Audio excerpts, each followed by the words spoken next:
महाराष्ट्राचे राज्यपाल आचार्य देवव्रतजी यांनी प्राकृतिक शेतीवर प्रचंड मोठे प्रयोग केलेले आहेत। प्राकृतिक शेतीचे तज्ञ अशा प्रकारे त्यांच्याकडे पाहिलं जातं। त्यामुळे आज महाराष्ट्रातल्या विधानमंडळातल्या सगळ्या सदस्यांसमोर आणि काही सन्माननीय खासदारांसमोर देखील प्राकृतिक शेतीवर त्यांचं एक व्याख्यान आम्ही आयोजित केलं होतं। आत्ताच्या वातावरणातल्या बदलाचा जो शेतीवर परिणाम होतोय किंवा आज एक प्रकारे जी काही उत्पादकता कमी होते, लोकांचं लागत मूल्य किंवा उत्पादन खर्च वाढतो आहे, या सगळ्या गोष्टींवर उपाय म्हणजे प्राकृतिक शेती आहे। हे उदाहरणासहित पद्धतीसहित अतिशय सुंदर पद्धतीनं आचार्य देवव्रत साहेबांनी या ठिकाणी मांडलं आणि आता माननीय राज्यपालांच्या नेतृत्वामध्ये एक मोठं प्राकृतिक शेती मिशन हे महाराष्ट्रामध्ये आम्ही सुरू करतो, ज्यातनं शेतकऱ्यांचा उत्पादन खर्च कमी होईल, त्यांची उत्पादकता वाढेल, त्यांच्या जमिनीची क्षमता आणि कस वाढेल आणि त्यातनं शेती फायद्याची होईल, अशा प्रकारचा प्रयत्न आहे। आजचं जे भाषण झालेलं आहे ते इतकं अप्रतिम झालंय की सर्व जे विधानसभेचे किंवा विधानमंडळाचे सदस्य होते त्या सगळ्यांना अतिशय हे भाषण आवडलेलं आहे आणि त्यांच्या माध्यमातून निश्चितपणे जे काही राज्यपाल महोदयांनी या ठिकाणी विचार व्यक्त केले आहेत ते शेतकऱ्यांपर्यंत पोहोचवण्याचा प्रयत्न आम्ही करू।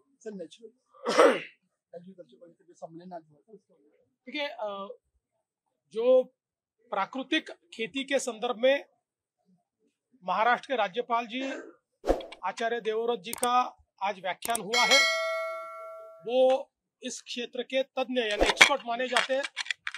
आज किसानों का लागत मूल्य बढ़ रहा है क्योंकि हम बहुत बड़े पैमाने पर रासायनिक खेती कर रहे हैं, उसको नेचुरल खेती की ओर कैसे ले जाए, हमारे जमीन की जो उर्वरा की क्षमता है उसको कैसे बढ़ाया जाए, हम ज्यादा उत्पादकता कैसे ले, ज्यादा प्रोडक्टिविटी हमारी कैसे बढ़ाए और कम खर्चे में उसको कैसे करें और नेचुरली कैसे करें, इस सारी चीजों के ऊपर बहुत सुंदर विचार उन्होंने हमारे सामने रखे।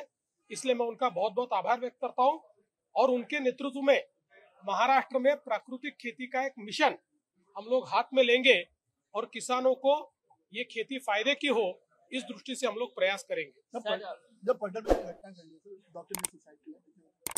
त्याच्यावर आता सगळी कारवाई झालेली आहे आणि त्या संदर्भात सांगू, आज आपल्याला सर्वांना कल्पना आहे की मोठ्या प्रमाणात आता आपल्याकडे कापूस आणि सोयाबीन याचं जे काही उत्पादन झालेलं आहे, आता त्याची खरेदी केंद्र ही राज्य सरकार सुरू करते आहे। या संदर्भात पहिल्यांदा आपण नोंदणी करतो, याची सुरुवात 30 तारखेपासून आम्ही करतो।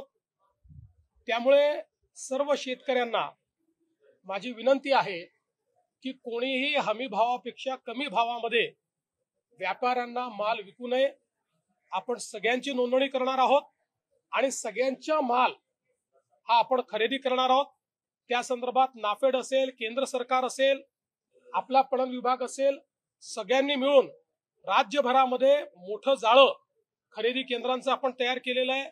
सीसीआयच्या सोबत देखील आपण त्या ठिकाणी टायअप केलेला आहे आणि म्हणून माझी सर्व शेतकऱ्यांना विनंती आहे की हमी भावापेक्षा कमी भावामध्ये कोणीही आपला माल विकू नये, त्यांनी सरकारकडे रजिस्टर करावं आणि सरकारला तो माल विकावा किंवा सरकारी केंद्रावर द्यावा।